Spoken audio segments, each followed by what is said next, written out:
Hi everyone, it's Monica and today I'm going to be doing the mid-year book freakout tag. This tag was created by Ellie and Chemi and I'm going to be leaving their links down below for you guys. I am so excited to be filming this video. This is probably my favorite tag to watch and I've been watching this tag since 2017 and thinking that I'm now filming my very own video is just crazy, so I'm very excited, so let's get into the questions. Okay, so the first question is, what is the best book you've read so far in 2020? And being the indecisive person that I am, I couldn't possibly choose one. So I have three answers for this question, and the books that I chose are Aristotle and Dante Discover the Secrets of the Universe by Benjamin Alira Sands, I'll Give You the Sun by Jandy Nelson, and The Tenants of Wildfell Hall by Anne Bronte. Now, if I actually needed to choose just one, I would probably choose The Tenants of Wildfell Hall because I just live for classics. It's probably my favorite thing to read, and this book meant so much to me, more than the other ones. Like, I really loved them, but I connected with this one a little bit more. So yeah, if I needed to choose, this one would be my favorite of the year so far.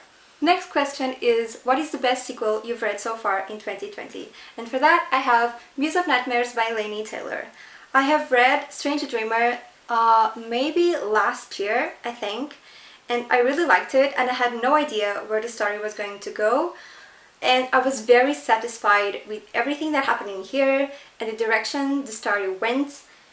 I was definitely not expecting it, but it was very good. Everything tied up so neatly in the end, which doesn't happen a lot with sequels. With sequels, I normally think they are necessary. I just normally think that an extra chapter in the first book would do the trick. But with this one, I ended up being so satisfied. So this was definitely my favorite sequel so far this year. The next question is, new release you haven't read yet but want to. And for that, I have Beach Read by Emily Henry. I'm not normally big on romances, but for some reason this one is really captivating me and I'm really interested in it. I don't know, just the whole premise. I think it's basically about two writers that used to be rivals in school and now they are living right next to each other on beach houses and they have writer's block.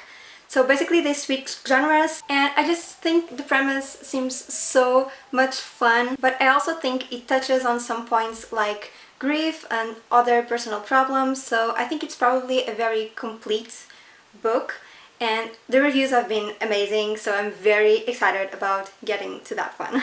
Next question is most anticipated release for the second half of the year, and for that I have Midnight Library by Matt Haig. Now, I think this book comes out on August 13th, if I'm not mistaken. I have only read A Boy Called Christmas by Matt Haig and I loved it, but there's so many books by him that I really want to read and I follow him on Instagram and it's just so inspiring and he's not afraid of saying what needs to be said. He seems just such a nice person and I love what he writes on Instagram, which are just random posts, so a book by him.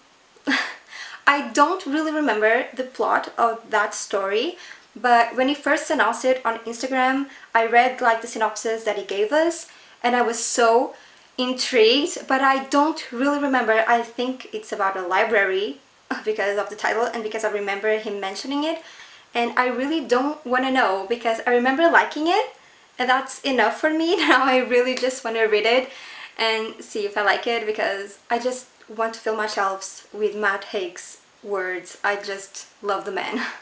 The next question is kind of a sad one, and that is, what is your biggest disappointment? And for that I'm gonna have to go with Thunderhead by Neil Shusterman. I loved the first book in this series, which is Sight. I was actually shocked of how much I liked it, but this one was just such a letdown.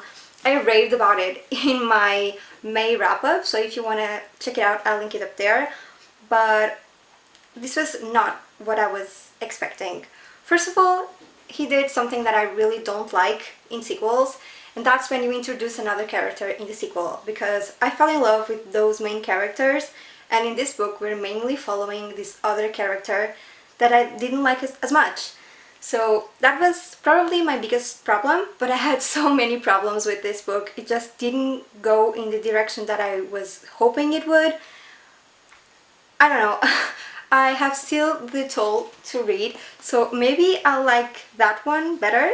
Maybe this just has like second book syndrome or something like that. I really hope I like the third book, because if not, I'll just consider Sight as a standalone and be happy with that, because I really love that book. This one was just a letdown. On another hand, the next question is, what was your biggest surprise? And for that I have I'll Give You the Sun by Jandy Nelson. Now, I've said it before, and I really feel like this video is just a repetition of everything that I've been saying in my previous videos, but I've said it before that this cover does nothing for this book. It has nothing to do with the story, in my opinion. When I first heard about it, and when I first picked it up, and when I first bought it, I thought this was going to be like a fluffy YA romance, and it wasn't. This book is mainly about family and realizing your mistakes and standing up to them and being true to who you really are. I think romance exists, but it's such a back thing in the story that I don't know, I think the cover is too fluffy and too happy, and this book is not happy, let me tell you. I almost cried reading this. This is very strong, it's very powerful, it packed a punch. I was so surprised. I was reading this and I was like, what? How am I reading one of my favorite books, and I had no idea this was going to be one of my favorite books. I thought this was just going to be a middle of the road book for me, but it wasn't, and I can't wait to have like a better copy of it. I bought it secondhand in Northern Ireland. I'm very happy that I have this, and I will cherish this edition forever. The next question is your favorite new author, debut or new to you? And for that I'm gonna go with Anne Bronte. So I have read Jane Eyre by Charlotte Bronte and Wuthering Heights by Emily Bronte, and I had just Anne Bronte to read something of. And let me tell you, I think Wuthering Heights is a masterpiece. I think Jane Eyre is, I'm sure, Jane Eyre is my favorite book of all time. I just connect to that story on a personal level and I love it a lot. But let me tell you, as a writer and as a person, Anne Bronte is probably my favorite sister. Because this book is such a courageous thing. I learned after reading this that Charlotte Bronte, which was, I thought, my favorite Bronte, didn't want this book to be published. She was actually mad at Anne for publishing it because it was just too much for that time period. And society was basically not ready for that. And the fact that she just forgot about critics and published the book anyway, it was just so courageous, and I love this woman with all of my heart. She was the youngest of the sisters. She's probably the one that has the least amount of fame, and I just think that she deserves so much more hype. I can't wait to read more. I can't wait to read Agnes Grey by her. I just think that this woman was everything that woman needed to be back then. She was a feminist, she was defending women's rights when she wrote this book and published it. I'm sorry. This book is just very special to me. The next question is newest fictional crush, and I don't normally have crushes on book characters, but if I had to choose someone, like if I really needed to choose someone, I would probably go with Gaëtan from The Nightingale by Kristen Hanna.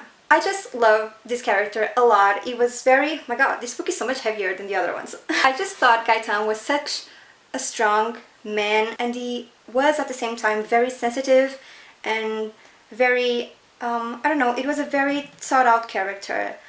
I just think that it was a very complete character. That's what I was trying to go with. So yeah, if I really needed to choose one, I would choose Gaëtan, but he's not my newest fictional crush. It's just a male character that I really liked. Next question is your newest favorite character, and for that I just fell in love with this character so much, and that is Dante from Aristotle and Dante Discovered the Secrets of the Universe by Benjamin Alera Sands.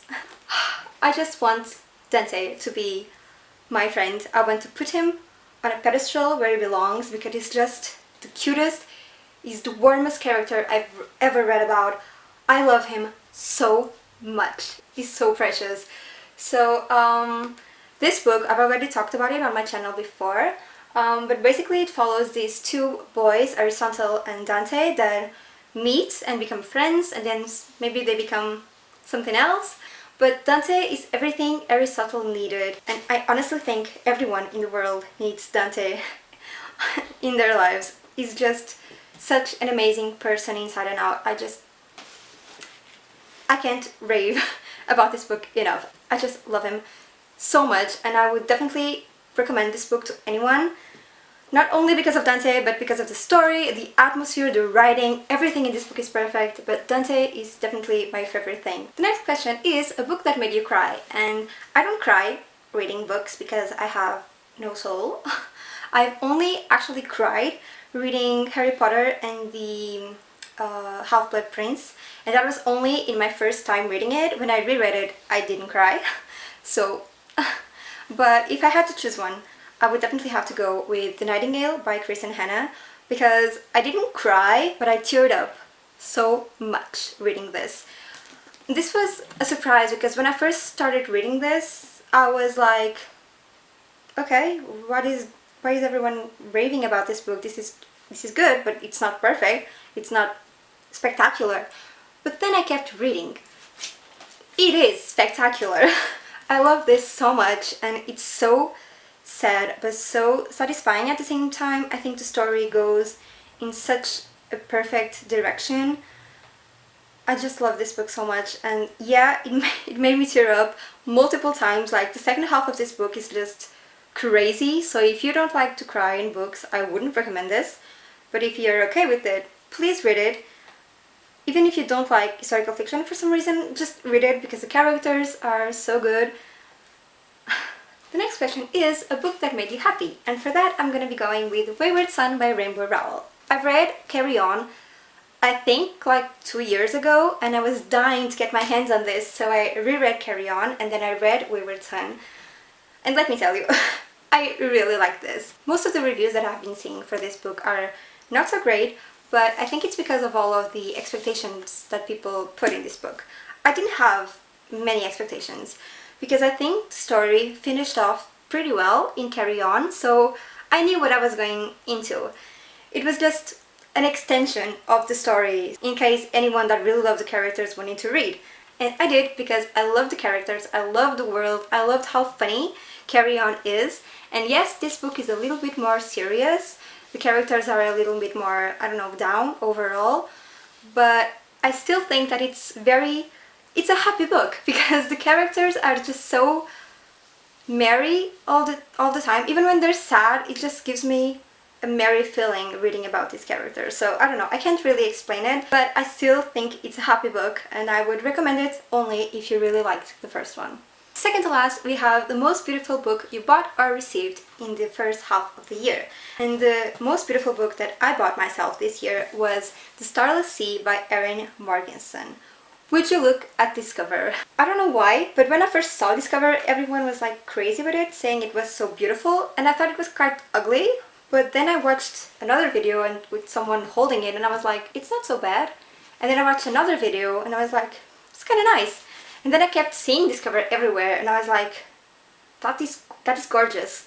I need to have it. And when I first saw it, like physically in my hands, I just couldn't resist. I love this so much. This book is beautiful inside and out. I just couldn't recommend it enough if you like flowery writing and whimsical stories. And like, it's gorgeous. The only thing I regret was not buying the hardcover, because it was around the same price. But yeah, because it's quite fragile and I don't want to ruin it. I was actually scared while I was reading it, and if I ever want to reread it, I would probably buy another edition so I can preserve this one. I don't know, I just think it's probably the most beautiful book that I own, and I'm very excited that I have it. And then recently my dad got me this beautiful edition of Jane Eyre by Charlotte Bronte. I've already mentioned in this video before, but Jane Eyre is my favorite book of all time, and I have some books already in this collection. This, I think, is the Barnes & Noble Letterbound Classics collection, and I just love this edition so much. So I don't know, it's just beautiful. And my dad is also crazy about these editions, so we saw it online on like a very good price, and it was just buy it, just buy it, it's beautiful, you need to have that, it's your favorite book, just buy it. And I was okay, so I bought it, and I was so excited when I got this. It's just something that I will probably never physically read because I don't want to ruin it, and I have a lot of other editions of Jane Eyre, but I'm so glad I have it on my bookshelves. I love it. Thank you, Dad. Okay, so the last question is, what are the books you still need to read till the end of the year? And I don't have a specific book or books that I really want to read till the end of the year. I just really want to tackle my TBR. In case you don't know, this little shelf that I have behind me is actually my TBR shelf, so everything in here is waiting for me to pick up. So what I want to do is reduce my physical TBR because it's getting crazy. And basically I want to finish all the series that I have to finish, and I want to read as much standalones as I can, because if I start a series I'm going to want to buy the next books in the series, and that is going to add more books to my shelves, not take them down, and that's not what I want. So all I want to do is really just read what I have in my physical TBR and not buy more books. Although I really want to get the Percy Jackson box set. So yeah, that was the mid-year book freakout tag. Thank you so much for watching. Please give this video a like and consider subscribing if you feel like it. I will of course leave all of my information and links down below for you guys if you want to check it out. So that's it. Thank you again for watching, and I'll see you in my next one. Bye!